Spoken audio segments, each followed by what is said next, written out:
Hey, bro, subscribe to the channel. There are a lot of interesting things here. What if you only had 1,000 hours left to live? How would you know? It started with a whisper, not one you heard, but one you felt. Like a weight shifting inside your chest, a barely perceptible nudge against the fabric of your routine. You'd wake up one morning and the coffee wouldn't taste quite right. The clock would tick a little louder. The street outside your window, always the same, would feel unfamiliar, as if something had been rearranged during the night. Not wrong, just tilted.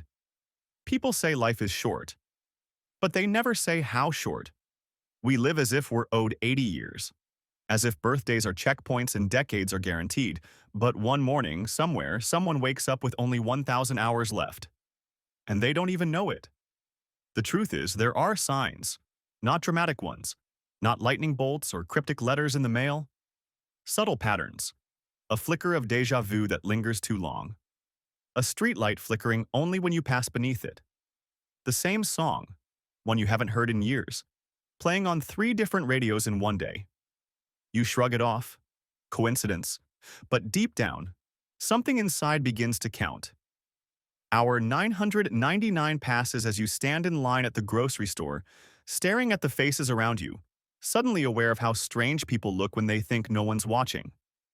Hour 978 drips by while you scroll through your phone in bed, heart aching, and you don't know why. Hour 953 flickers past in the reflection of a train window where your eyes meet your own. And something behind them stares back. No one tells you you're dying. There's no diagnosis, no explosion, no divine decree. Just a feeling, like waking from a dream and forgetting the shape of it, but knowing it mattered. Some say it's a number branded into your soul before you're born. Invisible, irreversible. Others claim it's chosen at random, like a cosmic lottery. Most refuse to believe it at all, but every so often someone begins to feel it. That quiet tick, that soft alarm that doesn't ring but hums. And when you finally notice it, it's already begun. People try to run from the idea. They throw themselves into noise, parties, screens, deadlines. They fill the hours with lists and chores and unspoken fears. But nothing quiets that hum. Because once the countdown begins, it never stops. You might first notice it when someone you love says your name, and for a split second it sounds like goodbye. Or when a stranger meets your eyes and their face folds into sorrow, like they saw something they weren't supposed to see. The hours get heavier. Conversations seem shallower. The sky starts looking too wide, like it's pressing in. And the stars begin to feel like eyes. Hour 901 finds you in the mirror, examining the lines on your face as if they were written in a language you forgot how to read. You think about calling someone, but you don't know what you'd say. Hi, I think my time is running out. They'd laugh. Or worse, they'd agree. And that's when you realize the real fear isn't dying.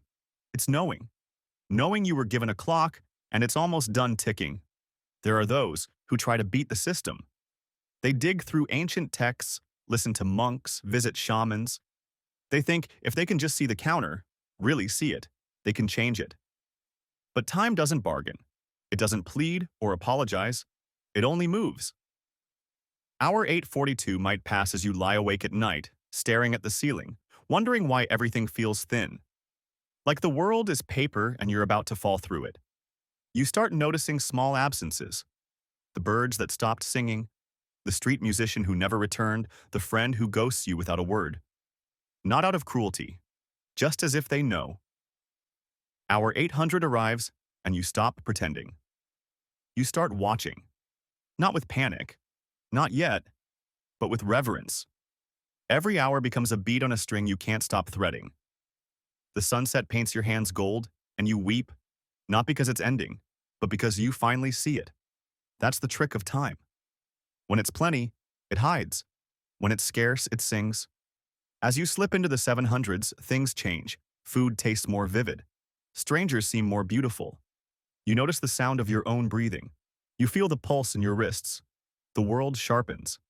Not cruelly, not yet, but tenderly. It's as if the universe is kissing your eyelids before the lights go out. Hour 641 meets you with a dream. You're on a train with no windows and everyone on board has no mouth. They hold clocks to their chests and weep soundlessly. You wake with tears on your cheeks and don't know why. By hour 593, you begin to ache for the things you never did. Not the bucket list, not the skydiving or the Paris trip, the small things, the apology you never gave, the song you stopped singing, the way you used to dance when no one was looking. Those things hurt the most. Not because they're lost, but because they were always available and you never reached for them. And then comes the shift. Somewhere around hour 520, you stop fearing the end. You start fearing the waste. Every conversation becomes a cathedral. Every sunrise, a final blessing. You begin to speak more softly. You touch people longer when you hug. You look strangers in the eye. Really see them. You begin to remember your own name as if it belongs to someone precious. By hour 412, the countdown is a song, a background hum that harmonizes with your breath. You start saying thank you more, to waiters, to old teachers, to the trees. You start asking people their stories and actually listening, because everyone is dying, but most haven't noticed yet. Then you hit hour 301, and something strange happens. The fear returns. But it's not fear of death. It's fear of being forgotten, of vanishing like a skipped stone, leaving only ripples. You start writing letters, to people you love, to people you hurt, to yourself. You hide them in books and drawers and places someone might find years later.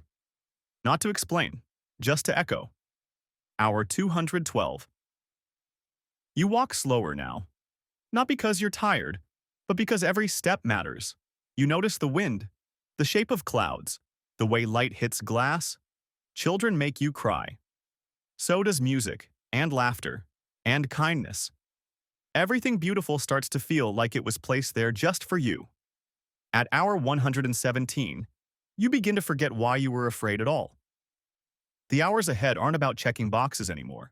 They're about being here, about sitting in the silence and letting it wrap around you like a blanket, about loving without asking anything back, about looking at the sky and whispering, "Thank you," with your whole soul. And when hour 1 finally comes, when the breath grows shallow and the world tilts on its axis, you don't scream, you don't beg, you smile, because you didn't spend your last 1,000 hours dying. You spent them living. And that's the secret.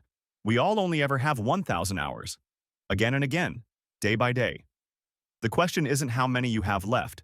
The question is, how will you use the next one?